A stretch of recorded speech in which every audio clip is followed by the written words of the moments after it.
मेरे व्यक्तित्व की पोषक संत समाज, सत्संग प्रेमी सज्जनों, भक्ति में माताओं, नन्हे मुनि, प्यारे प्यारे बच्चों,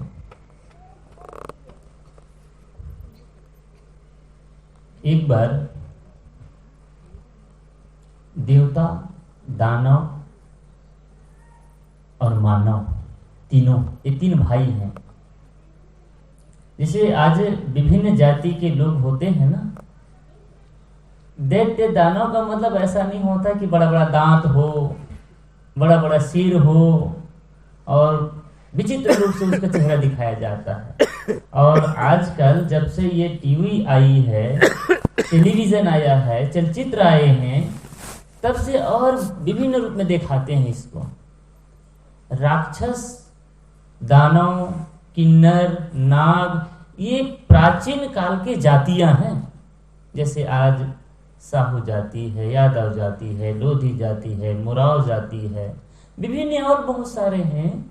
इसी प्रकार के पहले की जो प्रजाति होती थी उसको नाग, किन्नर, पिशाच ये सब कहते थे। और आप शास्त्रों में पढ़ेंगे तो देवता, दानव और मानव ये तीनों भाई ही हैं। और देव और दैत्य के बारे में तो जानते हैं, दोनों मनु के पुत्र हैं। दो उनकी पत्नी थी, दीदी अरिदीदी, और दोनों से उसका जन्म हुआ था। तो जब दो भाई रहेंगे तो कोई एक राक्षस और एक दूसरा हो जाएगा क्या? सही की ना? दोनों मनुष्य ही थे। कर्म से आदमी ऊपर उठता है और कर्म से आदमी नीचे गिरता है। दैत्य भी हम जैसे लोग ही थे और देवता भी यही जो आत्मा है, देवत्व को प्राप्त होता है तो देवता हो जाता है और अपने कर्म से नीचे गिर जाता है तो दानव हो जाता है। तो तीनों कहां गए? गुरु बनाने के लिए गए। याद रखिए, आज प्रारंभ हो रहा है ना, यही से स्टार्ट करें। गुरु बनाने के लिए गए। हमको गुरु बनाना चाहिए, हर आदमी को गुरु बनाना चाहिए। वैसे बिना गुरु का ज्ञान होता, राम कृष्ण से को बड़ा उन्हों तो गुरु कीन, और तीन लोग के वेदनी गुरु आगे क्या जरूरत थी? राम को गुरु बनाने की क्या जरूरत थी? कृष्ण को गुरु बनाने की क्या जरूरत थी? कृष्ण ने कहते 3 गुरु बनाए थे, वो 3 गुरु। और दत्तेजी ऋषि के लिए कहते 33 गुरु उन्होंने बनाया था, 24 गुरु। और जितने भी महापुरुष है सबको गुरु बनाना पड़ता है। हम सब भी गुरु बनाते हैं। स्कूल में पढ़ने जाते हैं, चाहे उसको आप मास्टर बोलिए, टीचर बोलिए, सर बोलिए या गुरुजी बोलिए, है तो गुरु ना। गुरु किसे कहते हैं? गु नाम अंधकार, रु नाम प्रकाश। जो अंधकार से प्रकाश की ओर ले जाए उसको कहते हैं गुरु। जो हमारे अंतःकरण में, हृदय में ज्ञान दीपक जल रही है, उसी को जो प्रज्वलित कर दे, बाहर निकाल दे, है तो अंदर में।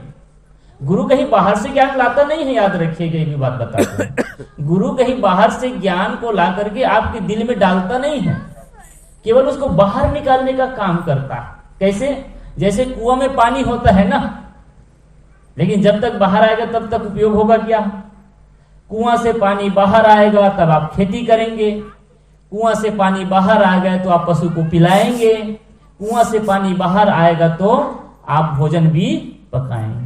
जब तक कुआं में पानी तब तक उसका कोई उपयोग नहीं है, उसको बाहर निकालने का काम करते हैं। आप बाल्टी से निकालिए, चाहे हैंडपंप के माध्यम से निकालिए, चाहे आप टुल्लू पंप डाल करके निकालिए, कुल मिला करके निकालने का काम करना पड़ेगा। ये गुरु क्या करते हैं? ये हृदय रूपी जो तालाब है, सरोवर है ना, ये दिल, ये कुआं है, इसी कुआं में ज्ञान का अथाह सागर है। और गुरु कबीर ने तो बीजक के प्रारंभ में कहा भी है, याद रखिए। बीजक के प्रारंभ में कहा, अंतर ज्योति शब्द एक नारी। सबके हृदय घट में एक ज्ञान ज्योति प्रज्वलित है। बच्चा के में भी, स्त्री के में भी, पुरुष के में भी, सबके शरीर में वो ज्ञान ज्योति प्रज्वलित है। गुरु केवल उसको बाहर निकालने का काम करता है। कैसे?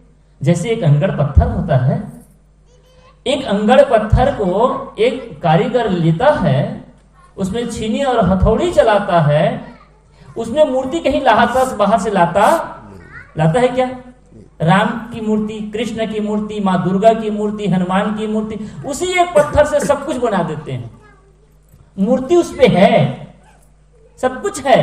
कारीगर क्या करता है? केवल अवशेष पदार्थ को निकाल करके अलग कर देता, बन जाती है मूर्ति। गुरु का काम यही है। हम लोग भी अनगढ़ पत्थर जैसे हैं। बच्चे को चुप करना। हम लोग भी कैसे हैं? अनगढ़ पत्थर जैसे हैं। हमारी अपनी कोई आकृति नहीं है। गुरु ज्ञान के माध्यम से हमको आकृति देते हैं, एक छवि प्रदान करते हैं, और जैसे हमें छवि प्रदान करते हैं वैसे हम बन जाते हैं। कौन करता है काम? गुरु करता। इसीलिए कहा गुरु कुम्हार शिक्षक कुम है, गड़गड़ काढ़े खोट और अंदर हाथ सहार के बाहर वाहे चोट। गुरु क्या है? कुम्हार जैसे हैं। कुम्हार करता क्या है? कुम्हार की बस्ती कोई गए कि नहीं गया है? देखे हैं? कुम्हार मिट्टी रखता है, भिगाता है, एक चाक होता है यानी गोल चक्र घूमने वाला, उसी में मिट्टी को रखता है, मिट्टी को रख करके चाक को घुमाता है, और वो एक हाथ से सहारा देता है और एक हाथ से अंदर से बाहर से थपथपाता भी है। ऐसे ही जब हम गुरु के पास जाते हैं ना, तो वो ज्ञान का थप्पी लगाते हैं और प्यार स्नेह दे करके हमें वो सुधारते हैं, बनाते हैं, कुम्हार जैसा होते हैं। इसलिए आप सबसे निवेदन है कि आप सब भी गुरु बनाइए, गुरु करिए।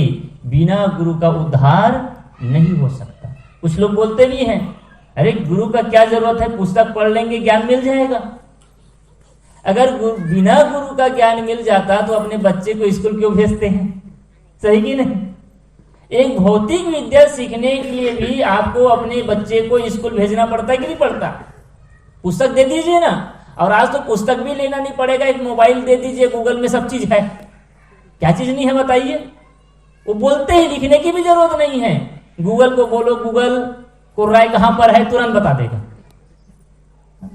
बता देगा ना। गूगल को बोलो कि गूगल महाराज इस आसपास में हॉस्पिटल कहां पर है, वो तुरंत बता देगा। वो आपको खोजना नहीं है, वो खोज कर दे देगा। इतने किलोमीटर में आपको हॉस्पिटल मिल जाएगा, इतने किलोमीटर में आपको टेलीबूथ मिल जाएगा, इतने किलोमीटर में आपको पेट्रोल टंक, सब चीज यहीं बैठे बैठे मिलता। तो फिर भैया क्यों पढ़ाने की जरूरत है? नहीं, पढ़ने की जरूरत है, गुरु करने की जरूरत है। क्योंकि पुस्तक जो है वो हमको ज्ञान बता सकता है, लेकिन रुक शराब ना पियो ये तो कह सकता है ना। पुस्तक लिखा है उसमें शराब नहीं पीना चाहिए, लेकिन आपके हाथ में शराब का बोतल हो तो क्या वो पुस्तक रोकने आने वाला है? नहीं आने वाला ना। कौन आएगा? गुरु। अगर माता पिता सामने रहेंगे तो वो रोकने आने वाला है कि बेटा तू इसको मत पी, ये स्वास्थ्य के लिए ठीक नहीं है। रोकने वाला कौन है?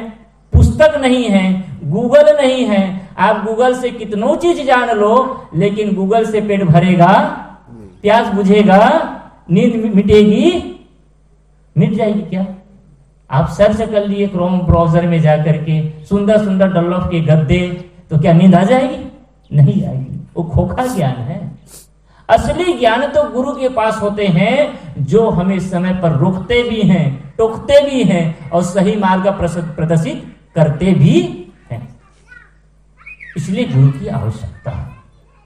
तो आइए मूल बातों पर आऊं कि वो तीनों दानव, मानव और देवता तीनों गुरु के पास गए।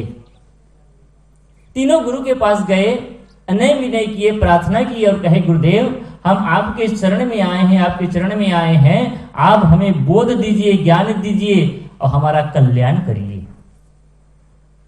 गुरु ने तीनों को बिठाया, बिठा करके उपदेश किया और उपदेश करके उन्होंने एक मंत्र दिया। देखिए, गुरु पक्षपात कभी करता, पछा पछी के कारणे सब जग रहा भुलान, और निष्पक्ष के हरि भजे सोई संत सुजान।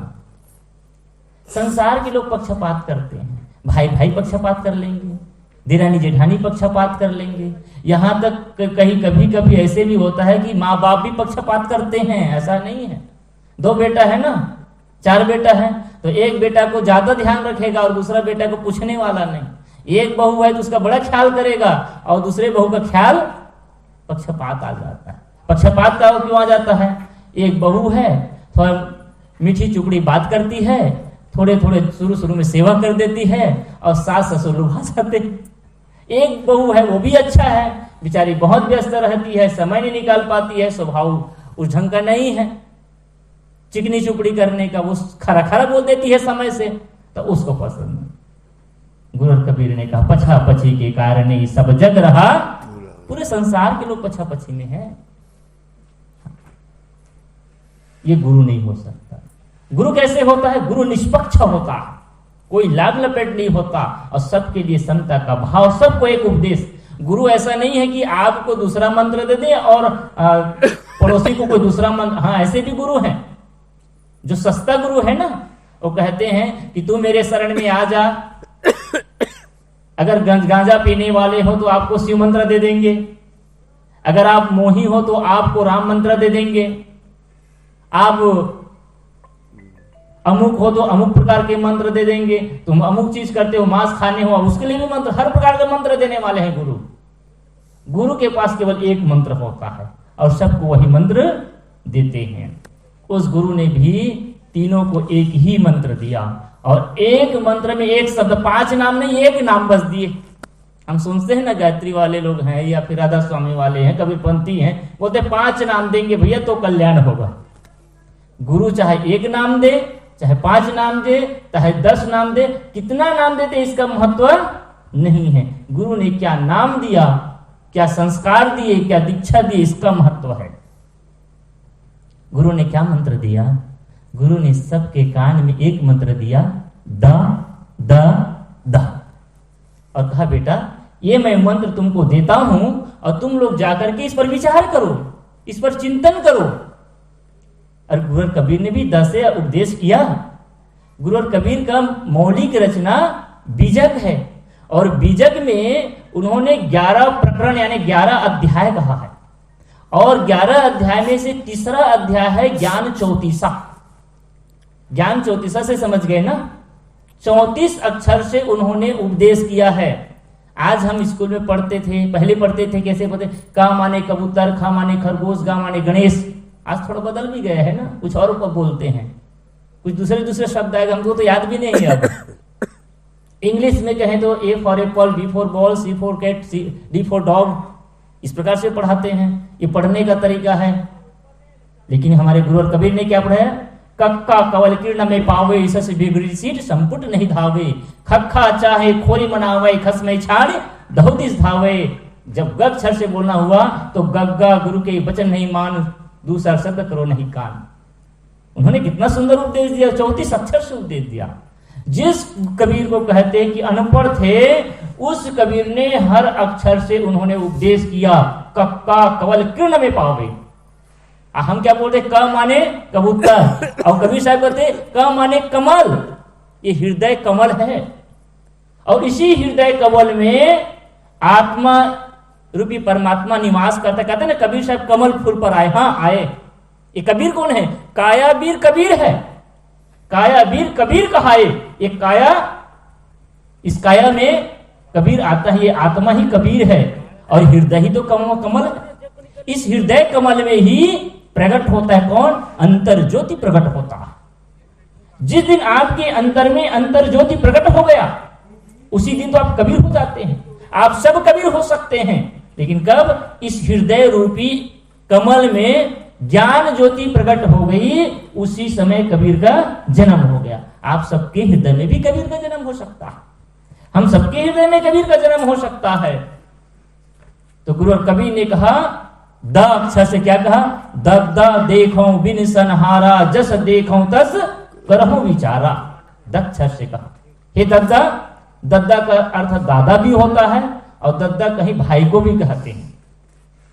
दद्दा देखो बिन सनहारा, हे दद्दा, हे भाई, हे दादा, इस संसार के विनष्टे हुए को देख रहे हो कि नहीं देख रहे हो? इस संसार विनश रहा है, शरीर विनश रहा है। विनशने का मतलब क्षणभंगुर है, मिटने वाला है। हमको बोध नहीं होता, इसीलिए तो अहंकार होता है। हम सब विचार तो करें। यहाँ जितने भी बैठे हैं, यहाँ तो बच्चे बस 1-2 ही हैं, सब युवा हैं, जवान हैं या कुछ बूढ़े हैं। हमारा बचपना बीत गए ना, जवानी भी बीत रही बहुतों की और बीत भी गई है, बीत विनश रहा है ना। हम रोज तो मर रहे हैं, एक दिन नहीं मरते, रोज मरते हैं। हमारा शरीर रोज मरता है और वैज्ञानिक तो मानता है कि हमारे शरीर के सारे परमाणु 7 साल में बदल जाते हैं। एक भी, डॉक्टर साहब लोग बैठे हैं, अब जानते हैं हमारे शरीर में अगर हम 7 साल का कोई बच्चा है तो 7 साल का पूरा परमाणु बदल गया, उसका नया हो गया। और इसीलिए तो चेहरों में बदलाव आता है। अगर आप 21 साल के हैं तो 3 बार बदल गए, आप शरीर ही बदल गया, आपका वो शरीर ही नहीं रहा। इसीलिए तो शरीर में जो बचपना में रहता वो जवानी में नहीं रहती, जो जवानी में रहता वो बुढ़ापा में नहीं रहता, और जो बुढ़ापा में होता है वो मरण संयम में नहीं रहता।